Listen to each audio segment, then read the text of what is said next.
দাদাভাই আজকে বাজার থেকে ইলিশ মাছ নিয়ে এসেছে। সেই ইলিশ মাছ আজকে আমি রান্না করব। আর বাইরে প্রচন্ড বৃষ্টি হচ্ছে।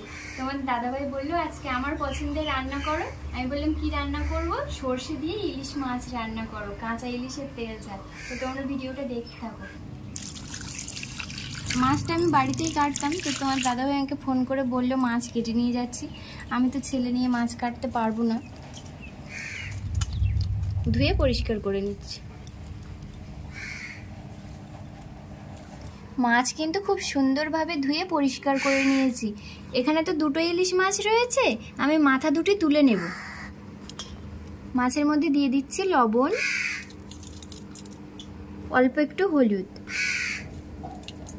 এবারে লবণ আর হলুদটা মাছের গায়ে খুব ভালোভাবে মাখিয়ে 10 মিনিট ঢাকা দিয়ে রেখে দেব। কড়াই বসিয়ে কড়াই খুব ভালোভাবে গরম করে নিয়েছি। কড়াইয়ের মধ্যে দিয়ে দিচ্ছি সর্ষের তেল।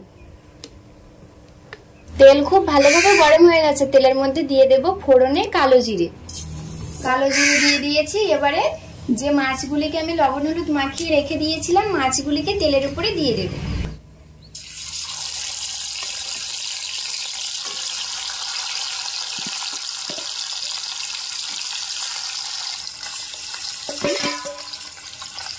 মাছগুলিকে দিয়ে দিয়েছি। এবারে 3টে কাঁচা লঙ্কা দিচ্ছি।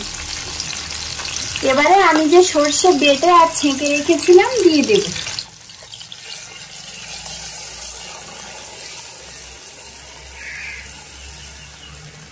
সর্ষের বাটিটা দিয়ে সামান্য জল দিচ্ছি।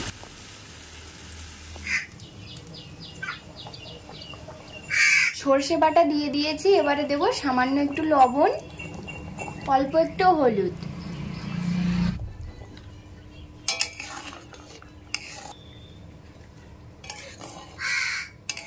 এবারে গ্যাসের ফ্লেমটা কমে রেখে 10 মিনিট ঢাকা দিয়ে রেখে দেব। 10 মিনিট হয়ে গেছে, ঢাকনাটা খুলে নিচ্ছি।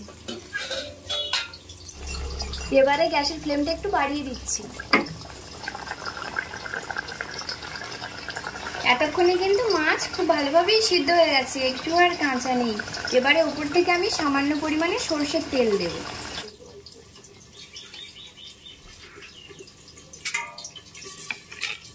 বন্ধুরা, তোমরা কিন্তু বাড়িতে এইভাবে অবশ্যই ইলিশ মাছের তেল ঝাল বানাও। আর এখন তো ইলিশ মাছের সিজন, সেই জন্য বেশি স্বাদটা এত ভালো লাগবে, তোমাদেরকে বলে বোঝানো যাবে না। তো বন্ধুরা, এই রেসিপিটা যদি তোমাদের ভালো লাগে একটা লাইক, কমেন্ট আর শেয়ার করতে ভুলো না। আর দেখো তরকারিটা কত সুন্দর হয়েছে আজকে। আর এই যে বাইরে বৃষ্টি হচ্ছে, তোমাদেরকে বলছিলাম না কত বৃষ্টি হচ্ছে, দেখো এই বৃষ্টিতে এমন তরকারি হলে ব্যাস আর কোনো কথাই হয় না। তো ভিডিওটা যদি ভালো লাগে অবশ্যই লাইক করো। টাটা।